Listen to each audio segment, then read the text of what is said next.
Number plate చక్కగా ఉన్నింది. ఆ స్క్రూలు పక్క ఈ పక్క పిల్లనాయనలు బెండ్ చేస్తున్నారు. మళ్ళీ నేను బెండ్ చేసి బాగా స్టైల్గా ఉంది కదా అని అది నేను చేసి పిల్లనాయనలు చేసి ఏడాడ పెట్టింటాం వాడంతా కలబెట్టి అది ఓ పక్క పోయేటప్పుడు గ్యాల్కి రొంత పీస్ ఇరిగిపోయి ఆడపడిపోయాయి. మళ్ళీ వెనకాల ఉండేది ఏమైనంటే బెంగళూరు సిటీ ట్రాఫిక్లో ఎవడో వచ్చి సిగ్నల్ దగ్గర టచ్ చేసే స్కూటీతో సారీ అన్నాను. మళ్ళీ పక్కకు పోయి చూస్తే వాటికి అది ఇరిగిపోయింది.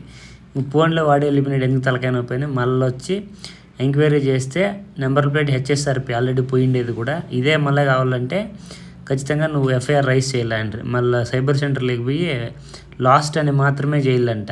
ఇట్లా బండి గుద్దినాడంటే అది కేసు అవుతుందంట. మళ్ళీ అట్లే చేసి ఆటికి 810 రూపాయలు ఏమో ఇచ్చి షోరూంలో 2-3 నెలలు వెయిట్ చేసి మళ్ళీ ఎత్తుకొచ్చి ఇచ్చినారు. ఈసారి ఇట్లా కాదని చెప్పి ఈ ఫ్రేమ్ ఒకటి ఫిక్స్ చేస్తే బై ఛాన్స్ అది ఏమైనా ఇరిగినా అట్లా ఇట్లా అయినా కూడా దాంట్లోనే చిక్కుకొని ఉంటుంది కదా అని మనం ఇష్టంగా తెచ్చుకుంటాం బండిలో.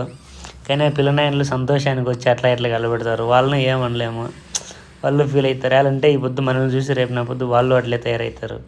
సో అందుకే వాళ్ళు వచ్చినప్పుడు స్టార్ట్ చేసేది, హార్న్ ఇచ్చేది, యాక్సిలరేటర్ ఇచ్చేది, ఇట్లా పనులు చేస్తూ ఉంటాను అనమాట. ఈ రీల్ ఎవరైనా మీ ఫ్రెండ్స్ బైకర్స్ ఉంటే షేర్ చేయండి, వాళ్ళకు కొంచెము హెల్ప్ అవుతుంది.